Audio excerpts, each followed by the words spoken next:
Back to Majesty Mike. I'm Chris. I'm Is Amira. And today on the pod, I'm sure there is no introduction needed. We have Miss Honey Davenport. Welcome to the pod. Hey, yo. Thanks for having me. How are you? Are you in New York right now? It looks hella warm. I'm in LA right now. I'm by. Oh I have a place in New York, LA now.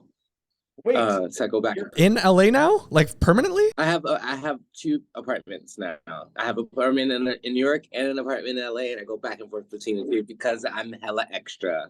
I love it. That's amazing. Tell me you're doing well without tell me you're doing well. Yeah. Ever since the pandemic, especially, I've been finding myself spending a little more time in Southern California than in New York.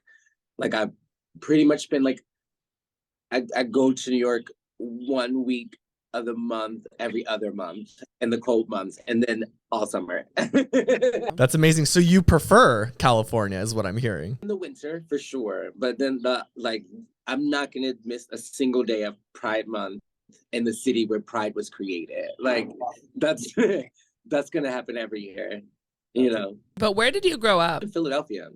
To New York. And I moved to New York for college at like 17 going on 18. Yeah. That's very cool. Well, obviously we need to get into RuPaul's. I am very excited to have you on the pod. I've never spoken with anybody on RuPaul's before. So why don't we dive right into it? Ever since the show, I know you were on season 11, correct? Yeah. Yeah. And you were, I believe, the third contestant eliminated? The third contestant eliminated, correct. Yeah. And I guess, what was it like being on the show? I have so many questions. Like, my head is just spinning right now about the show in general. I think we should back up for a second. Let's back up. How did you get into drag? Or when did you get into drag? So I got into drag at 21 years old. I was in New York City. I had like dabbled in like theatrical drag and like theater performances. I went to school for musical theater, and like, if you couldn't smell that I was a drag queen then, like I used to like coach my girlfriends through their acting songs by lip syncing them and showing them how they should act it, which is exactly doing drag. So there was always like the flame was burning. But when I was 21 years old, I had just left the Hairspray National Tour, and I found myself back in New York City, and I wasn't quite sure what I wanted to do. Hairspray was like a dream musical for me to be in. So, and being in the Broadway National Tour of it, I just didn't know what I wanted to do next. Like, after doing it for a whole year, I was like, yeah, I don't want to do one thing for a year again. Like, that's bullshit. Can I curse? Is that okay? Yeah, go ahead. Yeah. Everyone asks that. Yeah, we should start with that. Yeah. Go ahead. So I was in a nightclub just dancing around, getting my life, and Peppermint, who's also another famous drag entertainer from New York City, who was also on RuPaul's Drag Race and is one of the most beautiful trans activists I've ever met in my entire life. Like a hero of mine, came and met me that night. I was just dancing on the floor with my friends, like getting my life, and 21-year-old me, my knees were much better then. And and she like tapped me, and she's like, "Hey, would you want to dance back up for me? I'm doing a show at Lincoln Center." And I was like, "Fuck, Lincoln Center in New York? Absolutely." So I did the show with Peppermint, and that led to me being one of Peppermint's backup dancers for 4 years. And I traveled all around the world with her: London, Dublin, Sydney. Wow. Berlin. Oh, Berlin was wild. Occasionally stepping out and doing little things on my own. But then there was one time, it was when we were going to London on her hardcore glamour tour, that I was like, hey, I want to do this, but I also want to like do like a one-off show. So I need to do this to like actually, she was an up and coming legend, but she was a really big deal in New York, but that didn't mean that she was getting a really big paychecks for her backup dancers. So I was like, help me put together this drag show to come up with the rest of the coins that you're not going to be able to pay me for this trip to London. And it just kind of stuck, Sahara Davenport was my neighbor across the street, and she introduced me to my drag mother, Deja Davenport. And the two of them had a really big hand in raising me, alongside with all of the things that I learned from touring with Peppermint. And when I did it for the first time, it was just kind of like, yeah, girl, this ain't over. Just keep going. Like, and I just trusted life and kept going. And 16 years later, here we are. So how did getting cast for the show all come to be? Well, I auditioned 8 times. So that's real. Yeah, it was a big goal of mine. And so every year I would say this is an opportunity. If it never happens, cool. I mean, my drag was, well, I was doing really big, awesome things in New York City and a couple of places abroad as well. I was already like an established thing, but it's always been my favorite television show. So I always wanted to be on it. Like, who doesn't want to be on their favorite TV show if it's about the thing that they do, you know? So every year I tried because I just thought it was an opportunity for, you know, a way to like kind of put my drag on like a billboard for the whole world to see. Because that was the things that I was already doing, you know? Yeah, and I got it. The 8th time, it's a charm. But what was the process like? So what did you have to do for the show in terms of like, you know, getting actually on the show? And where did you have to go to audition? I have to submit a tape. And I think that they are really smart producers over at World of Wonder or Viacom or whoever figures out how to do this. And I think that they slightly tweak the process each year so that the experience is new for each queen. I honestly don't know another queen who has the same exact experience of Drag Race. So like every girl who goes on like a pod or whatever and is like, here girl, let me spill the tea, like that was probably just your personal experience, you know, like, and sometimes it can seem shady and sometimes it can seem bitter and sometimes it can be seem happy. Mine was pretty easy. They seemed really interested in me, and it took about like a couple weeks from when I had submitted my tape before I was like cast, you know. So what exactly is in the tape? I'm just trying to get a sense. Is it just like you performing at a show, or are they asking you to do different things? Immediately after season 11, for some reason, they decided to simplify the casting tapes. Okay. And they simplified them and took them from like 30 minutes down to 20 minutes, which that extra 10 minutes of video is a lot of things. Wow.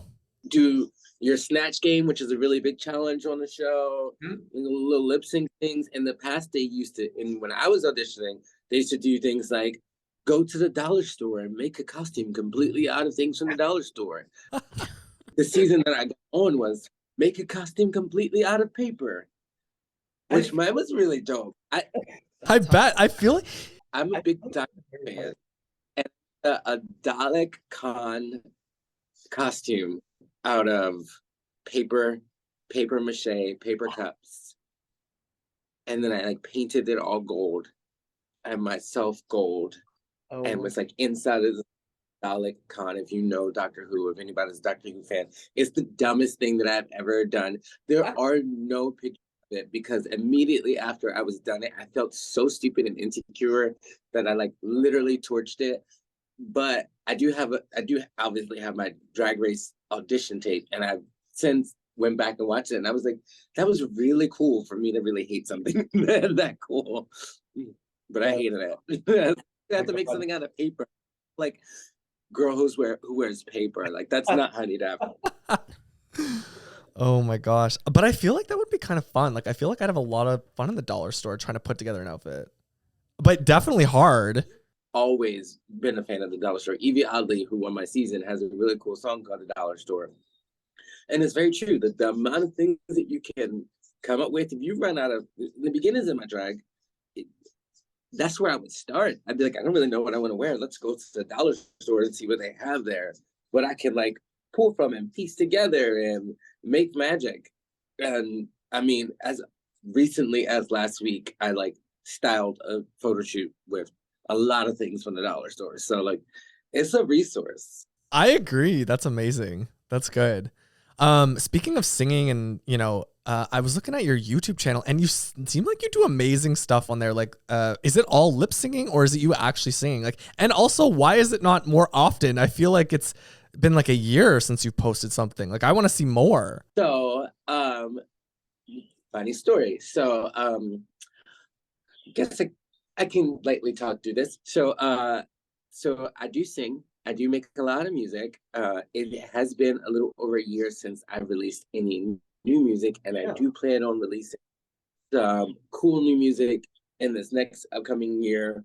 What happened in last year was I had signed a deal with someone who was going to executive produce my last EP, who at the very last minute pulled out, and my legal team kind of advised me that it would be pointless to try to sue him, but I ended up like owing a crap ton of money and got super fucked in the process and wasn't able to create for a year.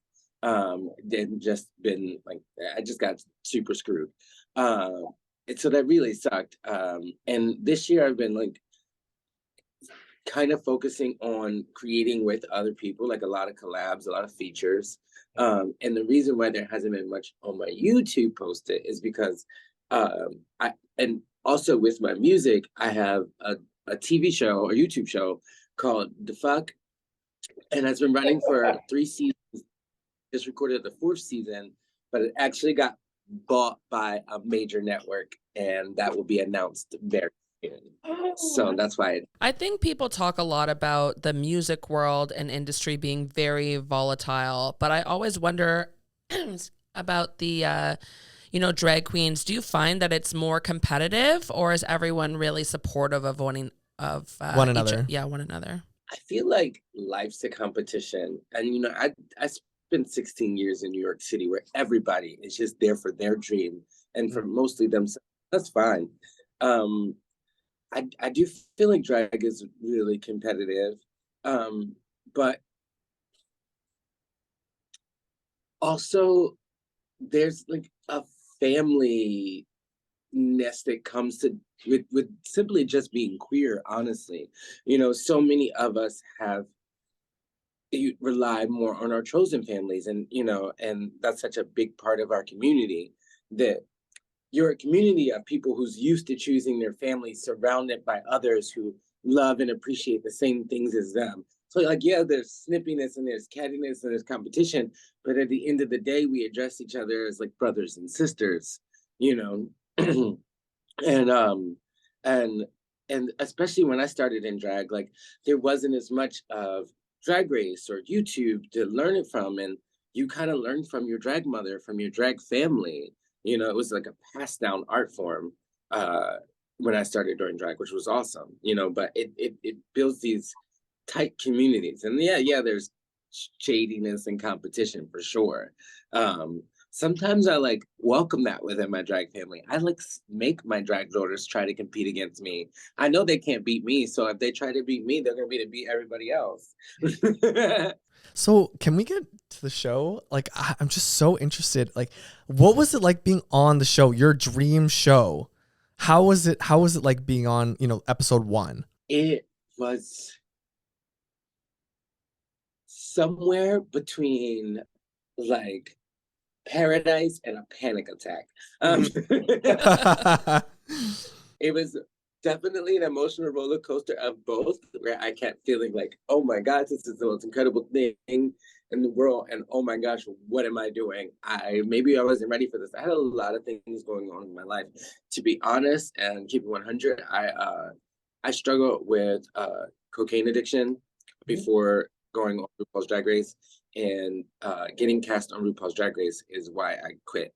And so I had very little time to even deal with the after effects of that. And I really, without being able to discuss it with the world, because I kept that addiction so secret, I experienced that while filming, so it was a little hard, but and I was so in my head that I really wasn't having a really good time. But every now and then I would like have this thought that like, wow, I am on my favorite TV show, you know, and especially now when I look back at it, like the fact that I got to do it, it's just mind blowing to me, you know. Yeah, I'm just like, what has, I mean, I have so many questions about the show. We'll get back to that, but, but what has it sort of done for your life? I mean, clearly it's changed your life. I truly am a big believer in everything happens for a reason. So what has it done for your life after the show, after, you know, being on the show for a couple episodes? Career wise. Yeah. I mean, like, it's a trampoline. It's, you know, I don't think that I'm doing anything that I wasn't doing before, but now on warp speed, and it's a lot more fulfilling because I get to share my gift with so many more people, and I'm not even one of the more popular Drag Race girls, to be honest. But just, you know, I used to create really cool things in a bar in New York City for maybe 100 people, you know, in a club, or you know, or 500 people in a nightclub, you know, and you know, on a good night. I get to do things for the world to see, and that's like really cool, all over the world, especially with my content. Like, it's I always wanted to, but never imagined what it would actually feel like to have my art be shared around with everyone, you know, and it's really, really cool. That's awesome. I'm glad to hear. I've heard rumors, and I don't know if it's true or not, but is RuPaul actually there a lot of the time? I've heard different stories, and I don't know. Like, how often did you see Ru during the show? Oh, do y'all think that she's like a hologram? What I will say is this. I've never heard that rumor before, but when I often tell people about one of my favorite experiences at Drag Race, and that is my very first runway. When I came around the runway, I had built this big pink flower in my hair. Yeah. And so when I came around the turn for it, the flower had like given RuPaul like a reveal for me. Like, she was revealed to me, and I had, you know, we had seen her out of drag and stuff like that. But and like walkthroughs and when we first got there and yada yada yada. But then when I saw her in drag for the first time, I like feel like my little gay heart stopped for a second. And I was like, wow, she looks like that. Like, that is, it is legit a privilege to look that drag queen in her face. And not a lot of people who have had that opportunity. Right. You know, it's actual magic. Was there any, I mean, I guess I could say, you know, what was the most dramatic thing that you saw or interacted with off camera? Like, was there any bitchiness or cattiness off camera behind the scenes? Or like, did you girls even have a chance to mingle with each other off camera? No, we don't mingle with each other on camera. They make sure that they're getting everything they need filmed. We don't really get to mingle off camera. And I think that's true for most reality television. You know, like, that's not something that's unique to the Drag Race experience. You know, when those cameras are off, so are you. They want every moment, you know. So did they just like shove you guys? I've heard things like they just, you know, put you guys in your hotel rooms and like lock the doors and like you can't interact. I've literally heard Jail. this. Jail. Like I even heard, and tell me if this is true or not, that the producers started putting tape on the door so they would know if you left the room. You know, I've heard them say that too, but I didn't go outside of my room, so I don't know if there was tape there or not. There wasn't when I was outside of it. I was like, who tried to open the door and realized there was tape on it? I was chilling. Like, yes, you are flustered, as you are for most reality TV show programs. However, like, you literally are being asked to chill and do drag. Yeah. Yeah, it's not bad. It's not a bad setup. Yeah. Yeah, exactly. I mean, not super fun to be like away from people for filming. That's a little hard. That can be mentally taxing. And it was. But I mean, you get like a Hulu Fire Stick now. Like, you can watch whatever TV. There's a lot of TV out there, y'all. Like, you're good. I have to ask, where is the better party scene, New York or LA? Okay, so they're two completely different party scenes, and I love them both. Um, there's just something that is really glamorous about the LA party scene. And I really, growing up in Philadelphia, what I was really, really attracted to is that I really thought that, I should say really like 90 times, but I thought that the New York drag scene was like just the most glamorous thing that I've ever seen in my life. And then I moved to LA, and LA is so pretty. It's so glamorous, and I love it. And it's just the drag queens just smell nice here, and it's great. But let me tell you something. You want like jockstrap party or like a crazy wild night where like anything goes. Like LA's got a lot more rules. Like I went to a jockstrap night recently, and I was with one of my friends from New York and so we are all in our jocks and hanging out.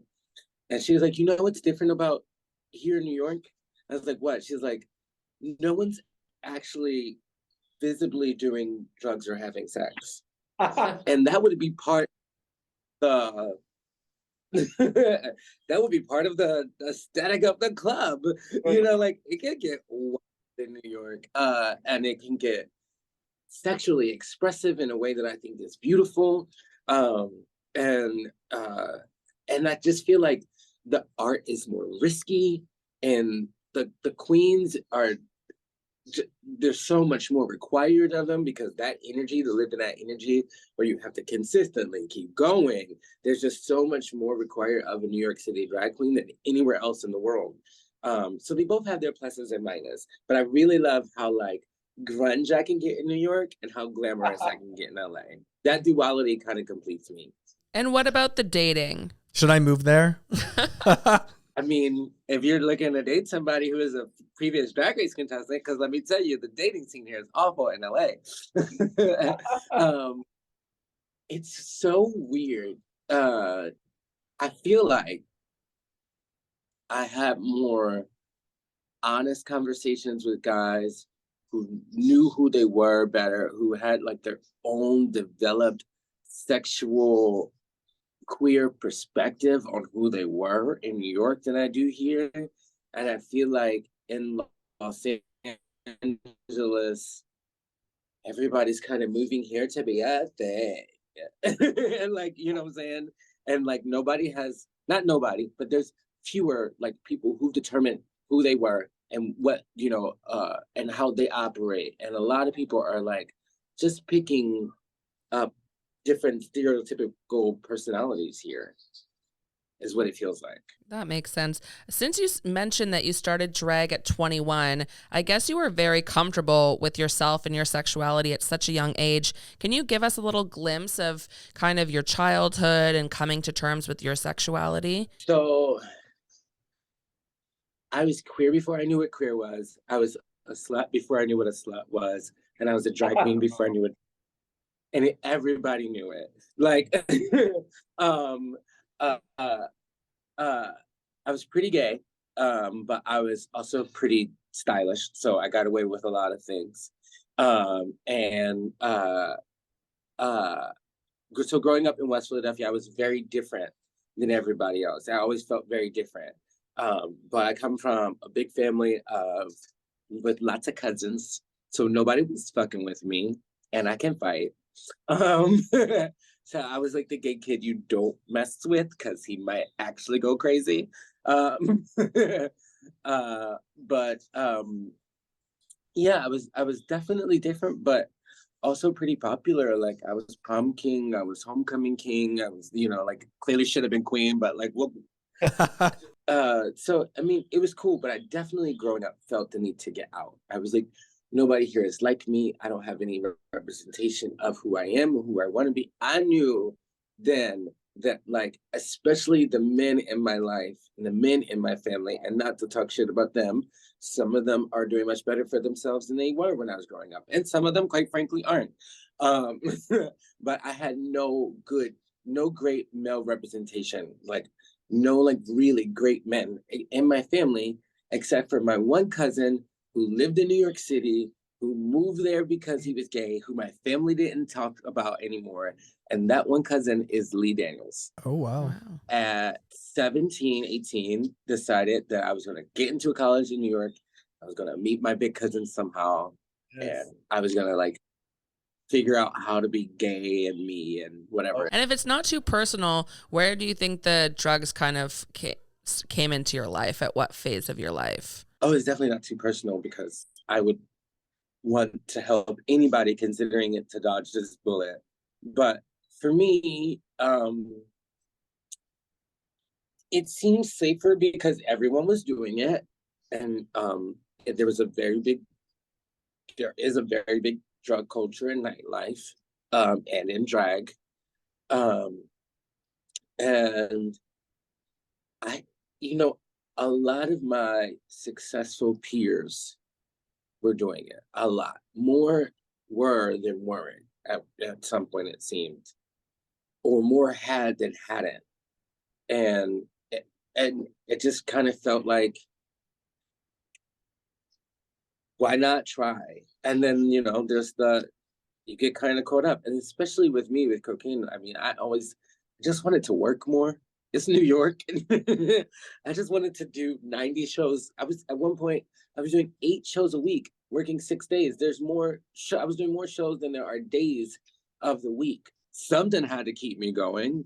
And it seemed like, for me, something that could, like, most of the party was doing this anyway, and I'd be the life of the party. And yeah, all my friends were doing it. Like, why not? Like, let's go, I'll go be cool. And then it was like, oh, let's do this to work more. Oh shit, I need this to work. Like, it just kind of snowballed into that. You quit, cold turkey when you got cast for RuPaul's? For the most part, yeah. So when I get cast, I stopped doing it for about 2 weeks because I had 19 days until I was leaving. And so like 2 weeks before, I was like, you gotta let this go. But I had honestly still not been fine because I went to a therapist and got prescribed an Adderall prescription. So like I was doing no better. I had figured out a way. And it wasn't until I got home from filming for real quit. I got home from filming, and I had like touched it a couple times, but like I had put it into perspective in my life, is what I was saying. And I woke up in the East Village to a guy in a guy's bed that was like screaming at me and telling me that I needed to leave. And I was like, wow, you got blackout drunk and you're on cocaine. That is a hard thing to do. Like that's these two things normally cancel each other. And I went outside and I didn't know where I was in the city that I had lived in for 15 years. I couldn't figure out where I was. And it scared the shit out of me. And I went home and I quit everything. I quit weed, I quit alcohol, I quit, Coke. And eventually I let weed right back in a couple of days. But I never touched Coke again. For about 2 years, I was sober from alcohol as well. And now I have the occasional drink. But since I just learned how to drive in LA, that's even really rare because I'm not like really good at driving yet. So I'm not having one drink. So yeah, the things that I've allowed to come back into my life recreationally have been fun, but have, like I said, been like kind of put into their place. But I realized that I was going to be traveling all around the world, and if I couldn't figure out where I was in the city that I lived in for 15 years, that this wasn't going to work out for me. Well, congratulations on kicking it and I think I honestly wish more people would be more open and vulnerable about it, because it's something that affects a lot of people, and there's such a stigma to it. Yeah, there's such a stigma to it. And you know what? Like, it was fun, but like, honestly, like, I think people think that there is no repercussions from it at all, and that's just also not true. Like, you know, I've been diagnosed bipolar, but I mean, my anxiety and my like emotional levels, they feel balanced now, but we're over 4 years into me not having used a substance, and they don't feel like they did before that. And they went on a roller coaster ride in the middle of me getting sober. And like, you know, that there are just long-term effects in your brain, in your chemistry from doing recreational drugs. And especially cocaine, since it's such a popular one in our community. And I think that people just think that like, oh, this is gonna be a fun night, not thinking about the other nights to come. Because like, if I could trade the nights that I had fun on cocaine for the nights that I have fucking panic attacks, I'd do them in a heartbeat. So in terms of back to RuPaul's, where is it filmed? And is it always filmed in the same place? I think that all of the American seasons are filmed in Los Angeles, but I can't imagine that they fly all of the franchises here. So I'm sure that those are filmed within their countries. But sorry, excuse me. But the American season is filmed in LA. I know they have rotated through a couple of different sound stages, so I don't know if mine is the season 11 one is still the current one, because they've had a couple of different sound stages. But you know, Los Angeles is like, give me a soundstage anywhere. Like, people will have their apartments converted into a 50s style diner inside so that they can just rent it out to people filming. So like, there's, you know, sound stages and pier spaces everywhere throughout Los Angeles. So you really can't tell if they moved to another lot, you know, but it's out here in LA somewhere. And is it true that once you get off the plane, that they blindfold you and take you so you don't know where you are? This was another rumor that I heard. I wouldn't have been fine with that. I wouldn't have been okay with that. No. Or like a normal person to a hotel. Like, I wouldn't have been that would have been a little cruel. I'm not trying to say that the practices of reality TV and how they treat contestants are fair by any means, but RuPaul's Drag Race's treatment is no different than any other reality TV show. Right. Did you sign an NDA? I sure did, but I think mine is up. I just know from like other like friends and stuff who've done other shows and stuff, like, it kind of just sucks. Like, the way reality TV show contestants it, it's just like shit. So like, it's not just somehow like, so Drag Race's treatment of people is sensationalized, but like, nobody's checking like Love Island or The Bachelor. Like, what are y'all doing, women? You know, like, and you're only coming for the one queer one, which I think is very wild when all of the other reality TV show contracts look just as evil. So like, come at the stores, not the one queer one, you know. How long does it take to film? Like, is it a month long for the entire season, or? Most seasons are about 5 to 6 weeks, and you film about 2 episodes a week. And is it true that you're allowed only a certain amount of luggage to take with you, or can you bring as much as you want? They have regulations and everything. And y'all have to also remember, I was only there 3 weeks. They could have changed the whole formula after I left. But yeah, they keep it fair. Every contestant's allowed to bring the same amount of luggage. So can I ask, what is one of your personal and professional goals for 2023? Personal and professional goals for 2023. So I would like to compete in another national pageant. Pageantry has also always been a part of my drag and a fun like hobby that I get to do with my drag. And so I want to do that. And when I compete, I'm not super concerned about winning, but like, I want to create a number this year that is like, when you think of Honey Davenport, you're thinking like, remember in 2023 when she competed for Miss Yada Yada Yada? that. Like, let's like Google that performance right now. So that would be a small goal for me. Other goals, I'm like hitting them left and right. I want I'm doing a little DJ tour this year, and so I'm hoping that becomes an even bigger part of my life.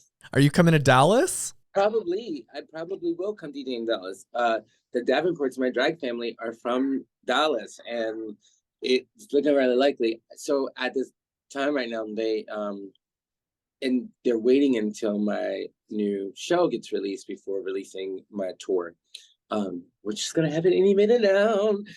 Maybe, I don't know when this is, so maybe even before this. So yeah, so I have a new show coming out. I'm hoping the new season of my show coming out. I'm hoping that's successful. I have my new DJ tour in the works, which has some incredible stops on it already and more coming in.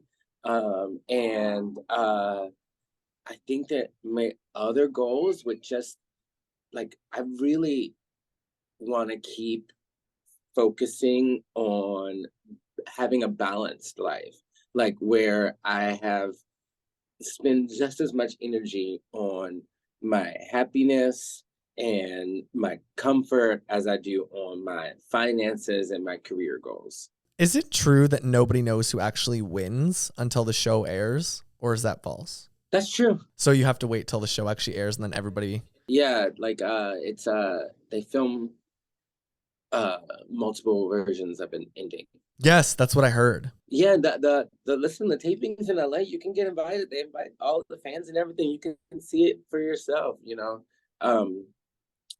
Yeah, there's a very little that's like magic to it, you know. Would you consider going on reality television again, even if it's not about drag, like, you know, Big Brother, you know, The Circle, any of those reality shows? Would you consider doing something? Absolutely. I think that reality TV, as awful as the contracts are, as creepy as being sequestered is, and yada, yada, yada, it really has been a trampoline for my career and really has, like, boom. And so I wouldn't mind another, like, boost up the ladder. I mean, right? I don't see it as anything other than that. Yeah. And like I said, I auditioned for Drag Race because I felt like it was like a billboard for all of the things that I was already doing. So if the reality show matched with where I'm trying to go in life, then absolutely. If you could go back and do your season of RuPaul's Drag Race again, what do you think you would have done differently to try and Further yourself? stay in the game longer? I wouldn't have made my focus about staying in the game longer. I would have just made my focus about having fun each moment that I got to be on my favorite TV show. And I was kind of focused on not messing up and wanting to, like, win or excel and do good for my career. And the reality is that even though I didn't go nearly as far as I expected or anybody else expected, and I didn't have the ideal experience, even though it wasn't the greatest, the way that my life changed so greatly from it, and the way that I've been able to consistently like just meet my goals and kind of like fuel my dreams because of that experience, I'd actually absolutely take that chance again. Yeah, we have a fast 5 questions, so just answer as quickly as you can if you're up for it. Got you. Favorite food? Fried chicken. Heels or flats? Oh, heels. Texting or talking? Texting. Cake or pie? Pie. Mexico or Florida? Mexico. I agree. I fucking love Mexico. We were just there. So for anyone who hasn't been to LA or New York, what would you say is the must-do one thing for both of those cities? Okay, so the must-do one thing for both of the cities. I mean, there's no other place in the world where you can get theater as great as New York City. Like, if you go to New York, go see a Broadway show. It's really a magical art form that is its best only in that one place. There's great theater all over the world, but the best theater is in New York City. And like, that's wild that, you know, there is the West End and there's, yada, yada, yada, but like Broadway is the only Broadway, right?